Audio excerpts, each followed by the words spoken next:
one of the first things I always recommend families do is before they even enter a healthcare facility is go meet with your local fire department and have a conversation with them about the fact that you or your loved one has ALS. And here's what would be beneficial for you if you're ever needing to call 911.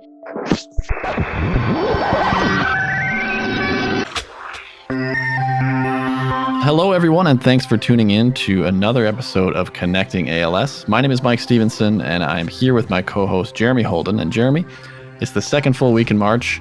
A lot of families in the U.S. are on spring break. Of course, it's taking a different form this year for many. Nevertheless, hope it's a chance for people to rest and recharge. Yeah, and I know here where I am, and you and I have talked about it, it's one of those simple things, but I think in March we start to see the weather start to turn, and I think opportunities to get outside start to become, they're right there on the horizon. So hopefully people are finding opportunities to get some fresh air and enjoy some spring weather.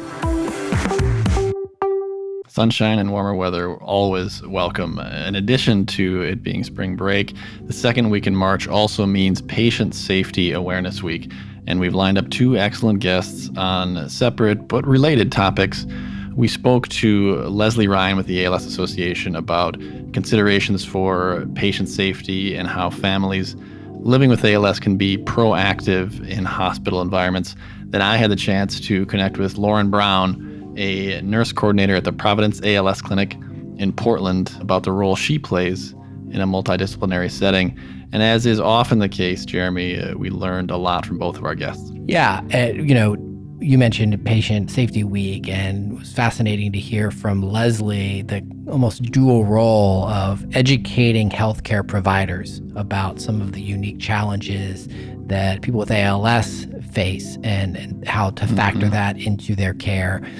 And then also empowering people with ALS to advocate on their own behalf, both for caregivers and for a person with ALS. If you move into, or if you're approaching a hospital or healthcare setting, how can you advocate for yourself? So we'll share some resources in the show notes, but really excited to bring this conversation with Leslie to listeners. Yeah, preparation is key. We're gonna talk about that a lot, and I think we should start there. Let's get into our conversation with Leslie Ryan of the ALS Association. We're on the phone today with Leslie Ryan, Director of Education and Professional Development Programs at the ALS Association. Thanks for joining us on Connecting ALS, Leslie. Thanks for having me. We're excited to talk to you. The primary reason we brought you on today was to talk about Patient Safety Awareness Week, which is an annual global recognition event happening this week, and it's intended to encourage everyone to learn more about healthcare safety. The World Health Organization estimates that 134 million adverse events occur each year due to unsafe care in hospitals. Specifically related to ALS, Leslie, for those living with the disease, what are some of the first things that come to mind when making hospital visits and thinking about patient safety? Sure. So I think one of the biggest things for people with ALS and their loved ones to remember is that healthcare personnel don't come across ALS as often as one would think.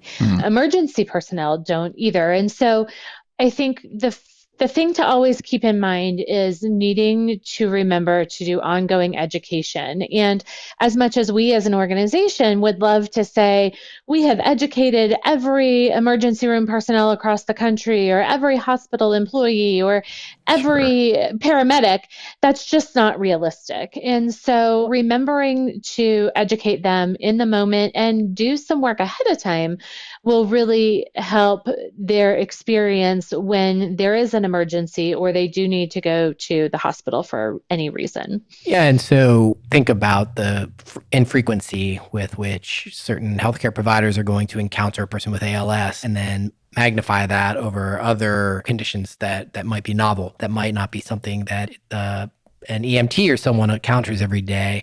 Even if we were to have that touch point and educate everybody in the health system, there's still an onus, it sounds like, on the patient to kind of advocate for themselves. What are some ways that can be done? What can a person with ALS have in mind as they're entering a healthcare facility?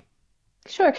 I think one of the first things I always recommend families do is before they even enter a healthcare facility is go meet with your local fire department and have a conversation with them about the fact that you or your loved one has ALS, and here's what would be beneficial for you if you're ever needing to call 911.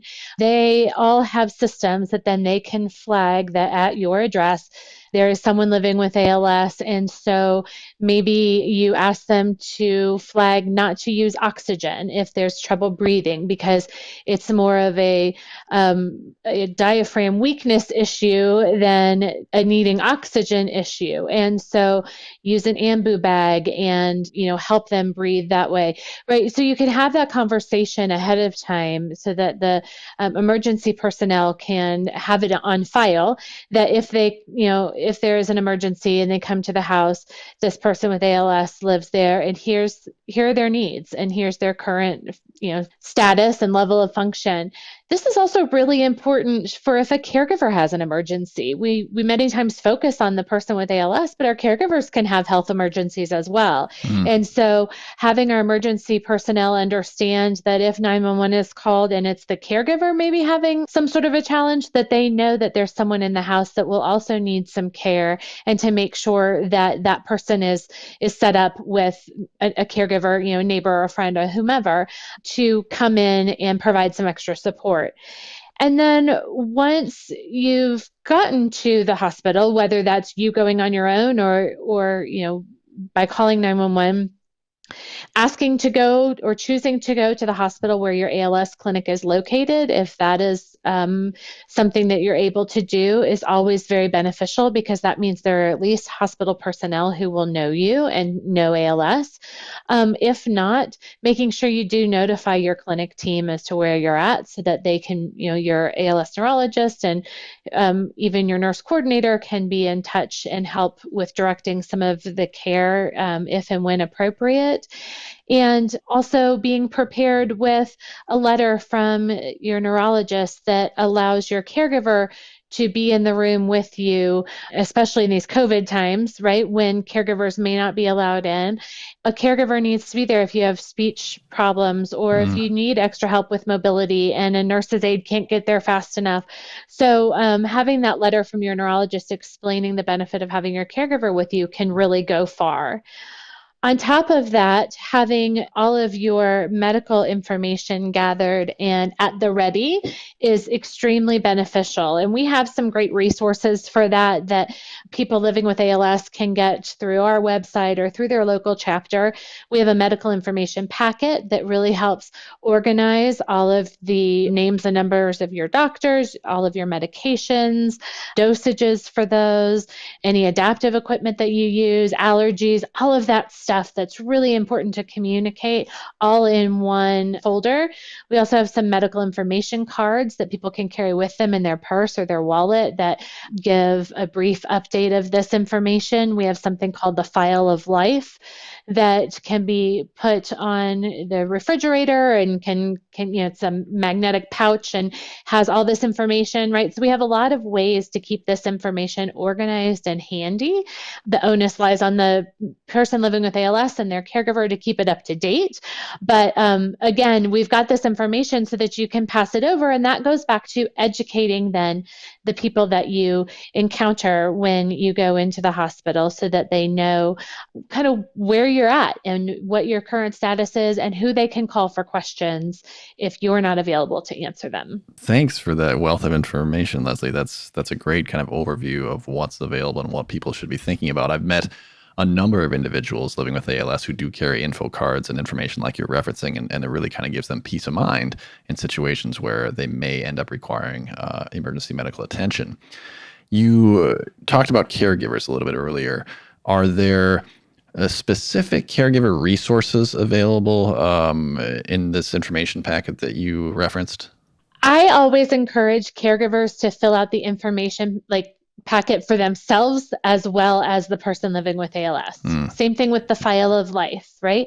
We need to know the caregiver's health information. I think that preparing again for them to also have an emergency because Sure. we don't know who will.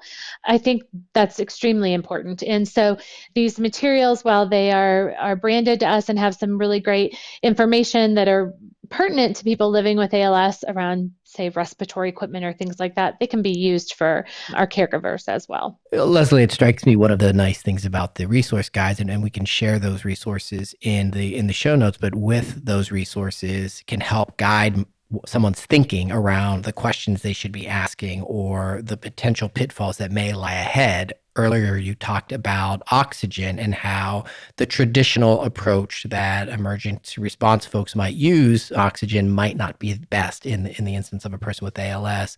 Are there other kind of unknown questions that it might not occur to someone to think about down the road that are unique to the ALS community that are kind of contrary to what would traditionally be done in an emergency setting? There definitely are. I think one of the things that people don't think about as often is positioning. And what a simple thing, but laying someone down flat, maybe to do a test such as an MRI, can really make it harder for someone with ALS to breathe. And so they may need to have the head of the bed inclined. They may not be able to tolerate an MRI because they can't lay flat and keep breathing.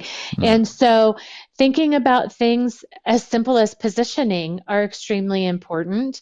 I think the other thing that is really important going in and making sure that people know you have ALS up front is slurred speech.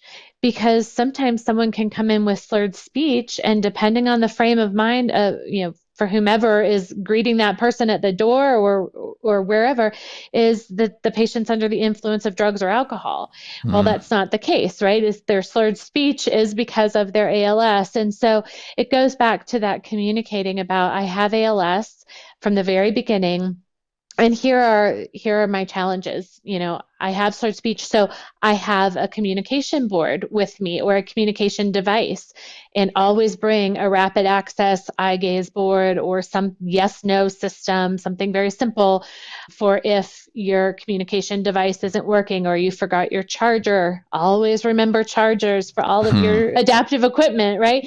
But having a way to communicate so that if your speech is slurred or it's a frenetic situation and people aren't able to slow down and listen to what you have to say with slurred speech, then they're able to get that information as well from you. And so explaining, I have trouble breathing, I use non-invasive ventilation and I need to have it on, and bring that with you. Bring your feeding tube formula with you so that you have less interruptions in your health and your care, and make sure people understand you cannot lay me flat. You cannot leave me without a call button nearby, and you must position Mm. it under my head or hand or by my head or by my knee, or all of those things I think also will help prevent any adverse incidents while in the hospital, but also just make the person living with ALS feel more safe and secure and comfortable. And again, having that advocate with them, having their caregiver in the room will also help that process because they can speak up for them. They can move the call button if needed or whatever. Patient and caregiver advocacy is so important in these situations, and making individuals and their families feel empowered to deliver that information and feel safe to deliver that information is key. The other side of it, as you said earlier, is proactive education. In general, Leslie, do you feel like the healthcare system, at least here in the US, is more aware of ALS specific needs and better equipped to handle them today versus maybe 8 to 10 years ago? Or is there still much learning to be done, given, as you said, how infrequently practitioners come across those living with ALS? I would say that they are absolutely more informed as ALS has kind of gained a broader understanding in society in general. It's been a really fascinating journey to watch over the last 10 to 20 years where this disease has come. And we now see cases of ALS being featured on drama TV shows, right? And the Ice Hmm. Bucket Challenge obviously brought a lot of attention to the disease. And all of these things do impact knowledge and understanding of the disease, at least long enough for people to pause and say, oh, wait, I need to remember to think differently on this one. And our healthcare system is made up of, hundreds of thousands of amazing providers who just want what's best for the person in their care. And so them not understanding the nuances of every ALS patient is by no means a criticism. It is just a nature of they may not come across ALS patients on a regular basis, like you said. And so the more proactive we can be with educating them and sharing our experiences and sharing information, the better then the patient experience will be in the end. And we will have taught that healthcare provider something in the moment, right? And Mm-hmm. which will only go on to better their experience and their care for the next time. But it definitely is improving by leaps and bounds, and people are understanding this disease and understanding how people are living with ALS. And we have so many treatments in the sense of non-invasive ventilation and feeding tubes and different therapies and positioning and adaptive equipment that is really allowing people to live full lives with ALS. And so therefore they are being encountered more in the hospital system because they're not just going home to die. And that's great news. Thank you again so much, Leslie Ryan, Director of Education and Professional Development Programs at the ALS Association. We really appreciate your time and insight on patient safety during this important week. Absolutely. Thank you again for having me. And I really hope people access the resources that we have available to them and reach out for more information if they need it. Lots of good info from Leslie there about patient safety and things to be aware of in emergency medical situations or just when you're planning a trip into a hospital or a similar setting. Let's now jump right into my call with our second guest, nurse coordinator Lauren Brown.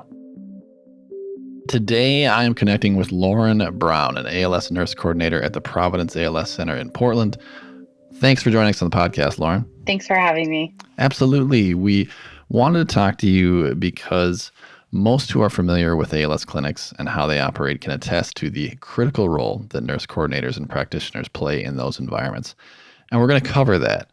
But let's start, if you don't mind, Lauren, with how you personally got into nursing as your chosen profession. Yeah, so I got into ALS, well, a little bit personally, because my dad was diagnosed whenever I was 12 years old. Wow. Before that, my family was full of lawyers and teachers, so I had no exposure to the healthcare world. And then was kind of thrown into healthcare. And I was in a small town. I lived in Liberal, Kansas, which is in the middle of nowhere. It's a beautiful town, of course, but it's very small and in the middle of nowhere. So Sure. Healthcare, everybody who has ALS and lives very far from a big city knows that it's difficult. Right. So I saw a lot of what can go wrong and kind of wanted to figure out how I could make it go right. And that's kind of how I ended up going into nursing. Wonderfully ended up in Portland and found the Providence ALS Center, and they amazingly gave me a job. I don't know how. But now I've been here for 4 years and it's going great. Well, I'm very sorry to hear about your father's diagnosis first, and having gone through that experience, Lauren, and obviously that's motivating your path. When you got to Providence and started working directly with others living with ALS, did you feel like that kind of validated your decision and you knew that's where you wanted to be? Oh, for sure. I knew as soon as I started on the path of healthcare that I wanted to go into neurology. I didn't know that I was going to end up specifically in ALS. I thought I was going to have to stay broad. But as soon as the position, it was just perfect that the position was there as soon as I graduated and that I didn't have to do anything else. I got to go right into what I love, and I've gotten to stay here. That's great to hear. It does seem kind of fated hearing that story. For our listeners who are curious about how things operate in a multidisciplinary ALS clinic, because not everyone is familiar with that setting, can you tell us about the Providence ALS Center and the makeup of your clinical team there? So for the big team clinics, we have two neurologists, and you're going to see one neurologist in between clinics, but then you get to see either neurologist so that either one knows your care. And that means that anytime you call in, the neurologist knows you, which is Hmm. helpful. Then we have a pulmonologist, which not all ALS clinics do, but it's really helpful because respiratory is such a big part of ALS. Yep. We also have a respiratory therapist that does our breathing tests. We have an occupational therapist, a physical therapist, a nurse, the social worker. And our social worker is actually from the ALS Association, which is really nice to have that connection just right immediate.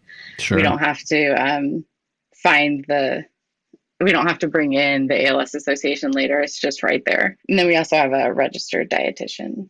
It sounds like a very complete team and analogous to a lot of the clinics that we hear from. And there's a reason that all those team members are in there. In your role as nurse coordinator, Lauren, what are you responsible for on a typical clinic day? So on the clinic day, we go in and we're kind of like one of our nurses calls us the air traffic controllers. We Sure. make sure that everything runs correctly.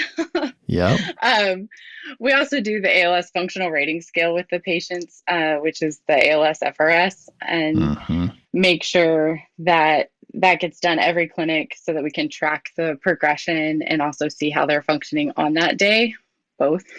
Hmm. But for the most part, our biggest role is just to make sure that the clinic day runs well, but also after clinic. So we're the Mm. ones that put in the orders, make sure that if it was supposed to happen, it does happen, and that the patient really has a point person. We don't want a patient to go home and feel like they have to call all the specialists because there are a lot of us. We don't want them to try Right. to hunt down which one to call. Just call me because that's what I'm here for. And then I will hunt down which one needs to help because it's not always straightforward who can help. If you're asking about bed mobility, that can be Hmm. the physical therapist, but it could also be the occupational therapist. But I have both of their cell phone numbers, so I'll figure it out a lot quicker. Yeah. Yeah. Absolutely. And what you're describing is similar to what I've seen. Nurse coordinators really are the glue in those environments, or the straw that stirs the drink, if you will. And for you, as seeing the different specialists come in and the visit play out as it does, how key is the collaboration that happens between clinicians? Are you talking to one another throughout the visit? Do you huddle up before or after? What sort of communication happens during the clinical visit? Oh, the communication is vital. So we communicate in between visits as needed. If there's something that happens, especially like a breathing number that's, you know, really critical, I will go find the pulmonologist and let them know, or let the neurologist know just before their visit so that they can kind of adjust what they're going to say during that visit. Hmm. But then after the visit, we have our big team meeting. Right now it's virtual. I personally liked it when we would be around a big conference table, but we Sure. have to adjust for COVID. So right now it's virtual, but we all get to talk about the patients individually and give our picture of what we saw so that we're all on the same page. And sometimes things come out and the patient didn't say, "Oh yeah, I have trouble turning in bed." And Hmm. they didn't say it to the physical therapist, they said it to the dietitian. And that Mm. it just didn't come out in that visit, but now we Right. can take care of it. Yep. Yep. As you said, communication so critical. You mentioned the pandemic, and obviously we're about a year now into this situation, and has changed so much about healthcare. What sort of major adjustments have you in the clinic had to make during the pandemic? So we always stayed open to absolutely necessary in-person visits and just extra cleaning all of the obvious things that everybody's doing. But we Hmm. really had to slow down our in-person visits and went virtual for a while. We're opening back up now as things are slowing down to more in person, but we're still staying virtual. I personally think that is a great thing.